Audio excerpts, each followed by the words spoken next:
if I roughly took the people I interviewed and divided them into people who really have a sense of worthiness, that's what this comes down to, a sense of worthiness. They have a strong sense of love and belonging. And folks who struggle for it, and folks who are always wondering if they're good enough. There was only one variable that separated the people who have a strong sense of love and belonging and the people who really struggle for it, and that was the people who have a strong sense of love and belonging believe they're worthy of love and belonging. That's it. They believe they're worthy. And to me, the hard part of the one thing that keeps us out of connection is our fear that we're not worthy of connection, was something that personally and professionally I felt like I needed to understand better. So what I did is I took all of the interviews where I saw worthiness, where I saw people living that way, and just looked at those.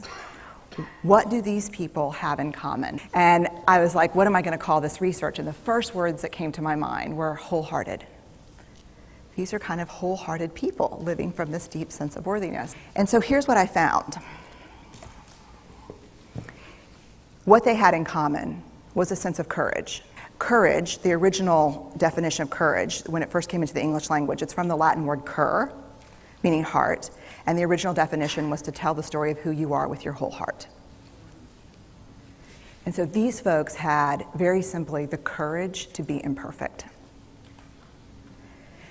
They had the compassion to be kind to themselves first and then to others, because as it turns out, we can't practice compassion with other people if we can't treat ourselves kindly. And the last was they had connection, and this was the hard part, as a result of authenticity. They were willing to let go of who they thought they should be in order to be who they were, which is, you have to absolutely do that for connection. The other thing that they had in common was this. They fully embraced vulnerability. They believed that what made them vulnerable made them beautiful. They didn't talk about vulnerability being comfortable, nor did they really talk about it being excruciating, as I had heard earlier in the shame interviewing. They just talked about it being necessary. They talked about the willingness to say, I love you first. The willingness to do something where there are no guarantees. They thought this was fundamental. And I know that vulnerability is kind of the core of shame and fear and our struggle for worthiness, but it appears that it's also the birthplace of joy, of creativity, of belonging, of love. And so then I went back into the research and spent the next couple of years really trying to understand what the wholehearted, what the choices they were making, and what are we doing with vulnerability? Why do we struggle with it so much? Am I alone in struggling with vulnerability? No. So this is what I learned. We numb vulnerability. That you cannot selectively numb emotion. You can't say, here's the bad stuff. Here's vulnerability, here's grief, here's shame, here's fear, here's disappointment. I don't want to feel these. I'm going to have a couple of beers and a banana nut muffin. You can't numb those hard feelings without numbing the other affects or emotions. You cannot selectively numb. So when we numb those, we numb joy. We numb gratitude. We numb happiness. And then we are miserable and we are looking for purpose and meaning. And then we feel vulnerable. So then we have a couple of beers and a banana nut muffin.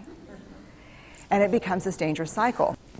We perfect. If there's anyone who wants their life to look like this, it would be me. But it doesn't work. We pretend that what we do doesn't have an effect on people. But there's another way, and I'll leave you with this. This is what I have found. To let ourselves be seen. Deeply seen. Vulnerably seen. To love with our whole hearts, even though there's no guarantee And that's really hard. And I can tell you as a parent, that's excruciatingly difficult. To practice gratitude and joy in those moments of kind of terror when we're wondering, can I love you this much? Can I believe in this passionately? Can I be this fierce about this? Just to be able to stop and instead of catastrophizing what might happen, to say, I'm just so grateful. Because to feel this vulnerable means I'm alive. And the last, which I think is probably the most important, is to believe that we're enough. Because when we work from a place, I believe, that says, I'm enough, then we stop screaming and start listening. We're kinder and gentler to the people around us, and we're kinder and gentler to ourselves. That's all I have.